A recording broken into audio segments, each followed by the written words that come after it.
I want a $2,000 new phone. You'll upgrade me, my sister's son texted. I replied, "To chance." Minutes later my sister wrote, "Agree or you're banned from family events." That night I reversed the transfer for their car payment. By 7:22 a.m. they were begging me to call back. But when I read the message I almost passed out from aggression. I didn't even finish chewing my breakfast. My throat closed up with pure fury. Caleb, my 19-year-old nephew who had never worked a full week in his life, who still didn't know how to check his bank balance, was demanding that I spend $2,000 on him for a phone upgrade. Like I was some kind of tech sponsor. Like I was just waiting around for his next list of needs. I answered immediately. One word. No. I put my phone down and stood there for a second, trying to process how someone raised by my own sister could be this far gone. But then again, maybe I shouldn't have been surprised. April had raised him to believe he was owed everything because she believed that too. He always had. 5 minutes after I sent that reply, my phone buzzed again. April. Agree or you're banned from family events. No hi. No explanation. No shame. Just a full-blown threat, as if being left off the invitation list for another one of her microwaved lasagna nights would break me. I sat down and stared at the screen. This wasn't just a text. This was the last slap in a long line of slaps I'd tolerated for years. I had bent over backwards for April. I covered her rent once when they were about to get evicted. I bought Caleb his textbooks for community college. He dropped out after 2 weeks. I paid for his car repairs when he rear-ended someone in a Starbucks drive-thru. I covered groceries when her fridge was empty. I even helped her set up a cleaning side gig that she walked away from after one client left a bad review. I was a single mom too. My daughter Mia is 13. I've raised her without a penny of support from her father, who bailed before she could say, "Dad." I work hard, manage my money, and we're doing okay.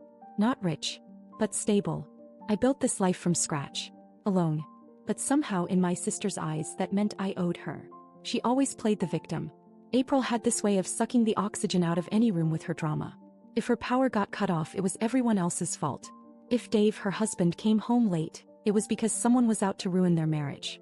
And if I ever said no even once, I was jealous or trying to control her. That night I stayed up too late thinking about it all. The years of being used. The manipulation. The guilt trips. The holidays where I paid for everything and she still made passive comments about how I liked to show off. I remembered something that made my decision even easier. 2 days ago I had sent April $800 to help with the car payment. She didn't even say thank you. She messaged me later asking if I could just handle the next one too, since Dave's paycheck was short again. I opened my laptop and reversed the transfer. $800. Gone from her account. At 7:22 a.m. the next morning, the panic started. My phone was blowing up. 6 missed calls from April, 3 from Dave, 4 from Caleb. I didn't answer.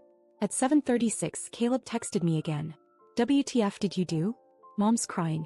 Fix this now." I didn't fix anything. I turned my phone off completely and went about my morning.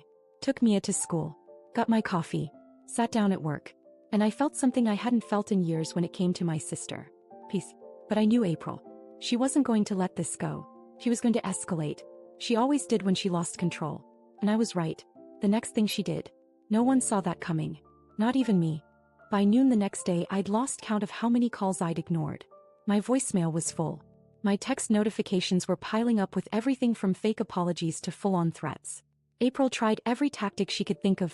Guilt, manipulation, pity. Caleb told me I was destroying his chances and acting like a jealous old woman. Dave left me 3 voicemails, all saying he didn't want to get involved in sister stuff, but also that the money I reversed put them in a serious bind. None of it moved me. They weren't my problem anymore. Then around 3:40 p.m. my cousin Lindsay sent me a message that made my blood run cold. "Hey, are you okay? Have you seen April's Facebook?" I didn't even reply. I just opened the app and my heart nearly stopped. There was a post from April. Public. Not just for friends. Public. The photo she posted was one of the most private things I'd ever shared with anyone. 2 years ago I had dated someone for a short time, someone I trusted. During that relationship I sent a few photos. Nothing trashy. Just personal. Vulnerable. One of those photos was now on April's timeline, with dozens of reactions and comments already attached. Caption read, "This is what a responsible single mother looks like when she's not busy judging everyone else's life." I stopped breathing for a second. Thought I might pass out. My hands were shaking so badly I had to sit down. The photo had been up for 53 minutes by the time I saw it. I could see who had liked it. A few coworkers. Old family friends. One of Mia's teachers. I felt sick. I didn't cry. I didn't scream. I got in my car and drove. April opened the door acting like she had no idea why I was there. Like I'd shown up uninvited to brunch. I slapped her across the face. I didn't say anything. I just turned around and left. She screamed after me something about me being crazy. But I didn't even hear it. My ears were buzzing. I didn't care what she said. I didn't care what anyone thought. That line she crossed? There was no coming back from that. When I got home, the post was gone. She had deleted it. But the damage was done. People had seen it, shared it, saved it. I even got a message from one of Mia's friends' moms asking if I was okay. And now I wasn't just angry. I was done. But I wasn't helpless. Because in a folder on my desktop I had something I never planned to use. Screenshots. Messages. Dates. Names. I'd kept them in case something like this ever happened, and I never thought it actually would. April's marriage wasn't what she made it out to be. And Dave. He had no idea what his wife had been doing behind his back. But he was about to find out. I gave her one more night. Not because I felt sorry for her, but because I wanted her to enjoy those final hours of peace before everything came crashing down. I wanted her to sleep soundly thinking she'd won, that she'd embarrassed me, shamed me, and put me back in my place. Instead, I was sitting at my kitchen table before sunrise, scrolling through the folder I'd kept hidden for almost a year. Screenshots. Messages. Pictures. She thought she was untouchable, but she had no idea I had the receipts. Her little affair started 10 months ago. With a man named Ray. Not some ex, not some online stranger. Ray worked with Dave. He was younger, married, and just as much of a loser as April. It started as flirty texts. Then turned into late-night errands. Then there were the pictures. Nothing subtle. She sent him things I wish I could unsee. And she was dumb enough to complain about Dave to him in the same threads. She even bragged once that she was sick of carrying a grown man with a discount job, and needed a real man to entertain her. I never planned to use any of it. I just kept it as insurance because April had always been unstable and unpredictable. But after what she did, after she posted that photo of me for the whole town to see, the game changed. And now I had nothing to lose. At 9:14 a.m. sharp, I sent Dave a simple message. Can we talk? I think you should see something. He didn't ask questions. Just said, when and where. We met at a little coffee shop near his work. He looked rough. Tired, pale, like he hadn't slept much in weeks. I handed him my phone without a word. The folder was open. The evidence was lined up. I didn't say anything while he scrolled. I just watched the color drain from his face. He stared at one screenshot for a long time. It was from 3 months ago. April texting Ray about a night she pretended to be out with friends, but was actually in a motel on the edge of town. Dave finally looked up at me. His voice was low. How long have you had this? I told him the truth. Nearly a year. I kept quiet because I didn't want to blow up his life. I figured it wasn't my place. But then April made it mine. She dragged my name, my body, and my dignity through the mud in front of our entire family and half the people in town. Dave didn't say anything else. He just stood up, nodded, and left with my phone still in his hand. I didn't even ask for it back. By Friday I started hearing things. April called me 7 times in one day. I didn't answer once. Then came the texts.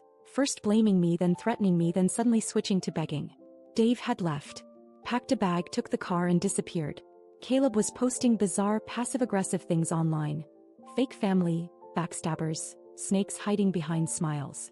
I didn't even look twice. But the real punch came Sunday night. My phone buzzed. It was a screenshot from my cousin Jenna. April had tried spinning some ridiculous story in the family group chat, claiming I broke into her Facebook, photoshopped the affair screenshots, and that I was jealous of her life. Problem was, someone else had already saved and shared April's original post of me. The one with my photo. The one she claimed never existed. The cousins turned on her instantly. And for the first time ever, April found herself standing alone. But humiliation wasn't enough for her. She wasn't done. There was still one more stunt left in her. One final pathetic attempt to pull me back into her mess. It would be the last. Thought it was over. I really did. I thought once Dave walked out, once the family saw her true colors, April would finally back off. But no, she wasn't done. Monday morning I dropped Mia off at school and stopped for gas. While I was filling up, I noticed a woman 2 pumps over staring at me. Not just a glance, staring. She looked familiar, but I couldn't place her. As I was getting back into my car, she called out, "You're Evelyn, right? April's sister." I nodded slowly. She said, "You were going through something. Just wanted to let you know. People talk. Hope you're okay." And she drove off. My stomach flipped. By the time I got home, I had 5 new messages from random accounts on Facebook and Instagram. Strangers. Saying all kinds of things. I didn't understand what was happening until I opened a link someone sent me. April had posted again. Not on her profile this time. On a local gossip group. One of those community tea pages with over 18,000 members. The kind where people post complaints about neighbors and restaurants.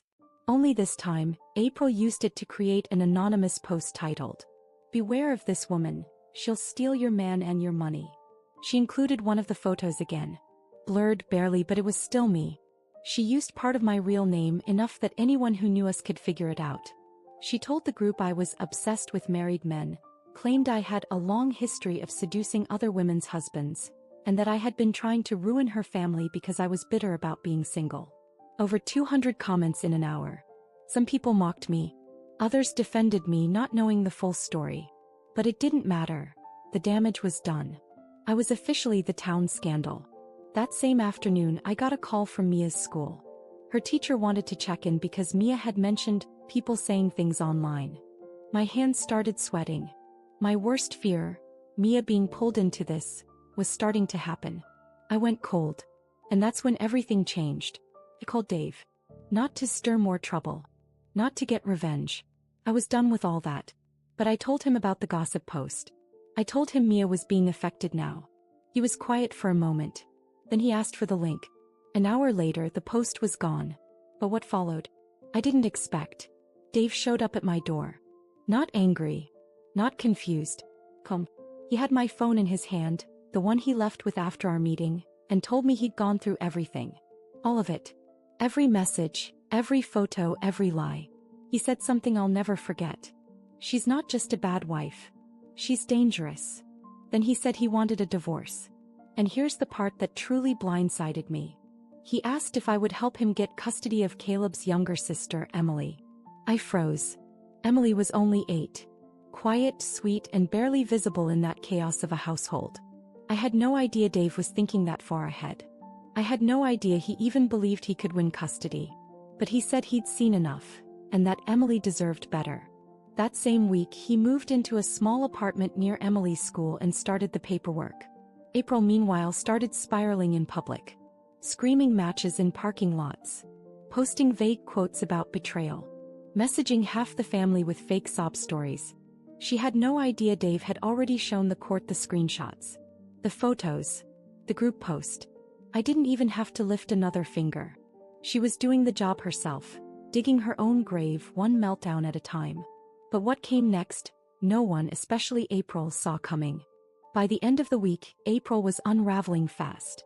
She was burning through every bridge she had left. People were distancing themselves. Family chats were quiet. Even Caleb had gone mostly silent, probably too stunned watching his parents fall apart in real time. But I wasn't done. Not completely.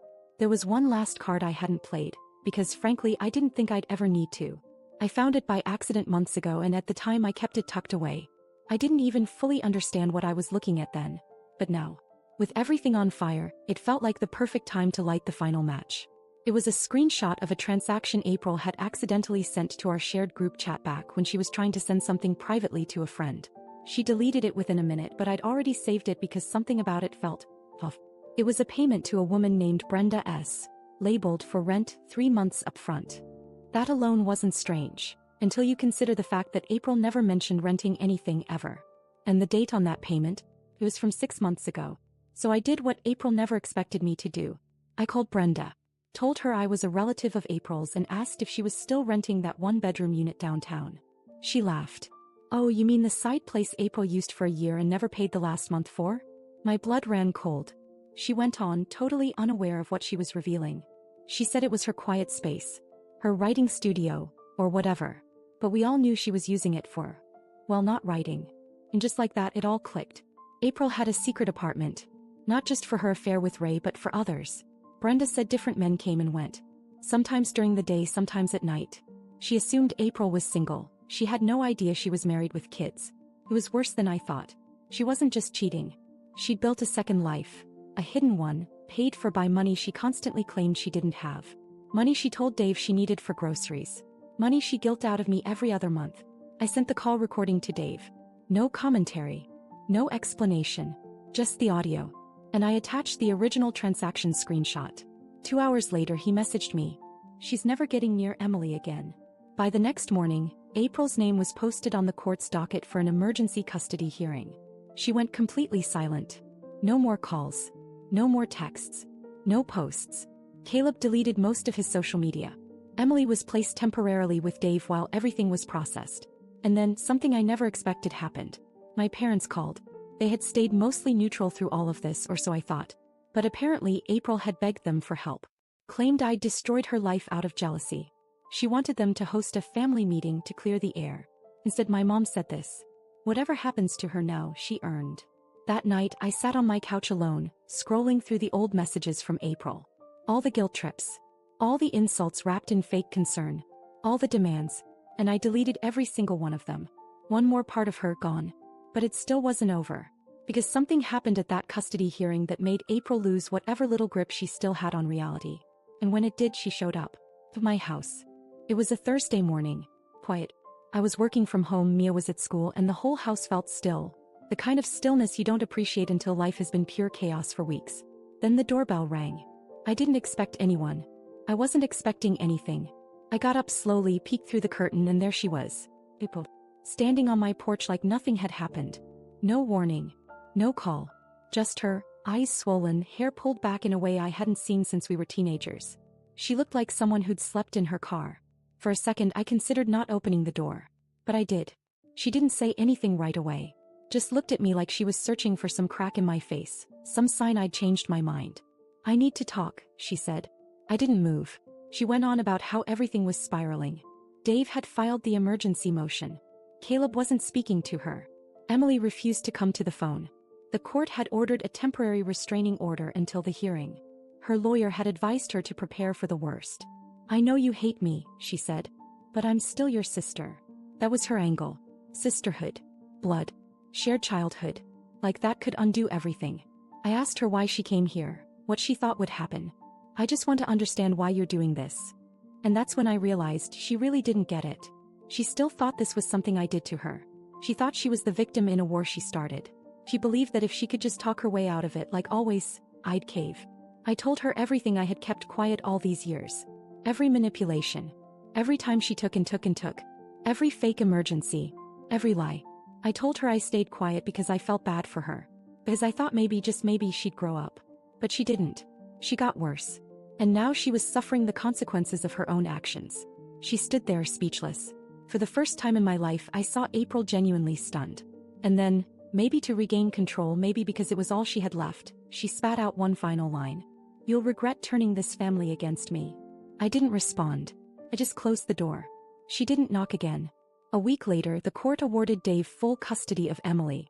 April was granted supervised visits, pending psychological evaluation. Caleb moved in with a friend and hasn't spoken to anyone in the family since.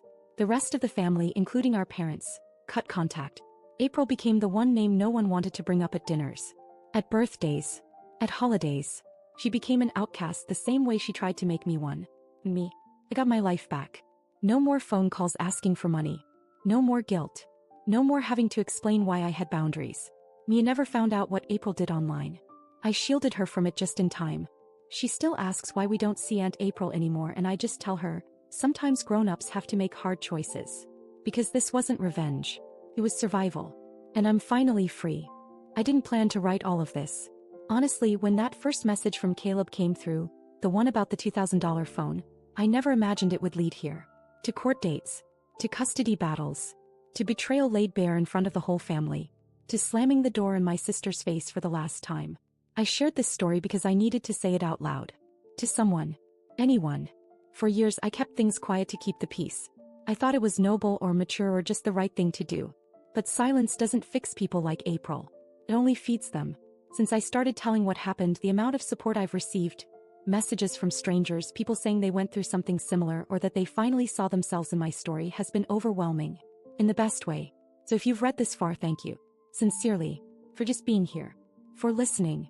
I don't know if there will be any more updates. I don't expect much to change going forward. April has vanished from most of our lives. I doubt she'll come back.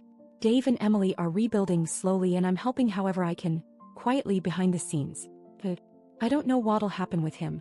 I hope one day he figures things out, but I'm not holding my breath.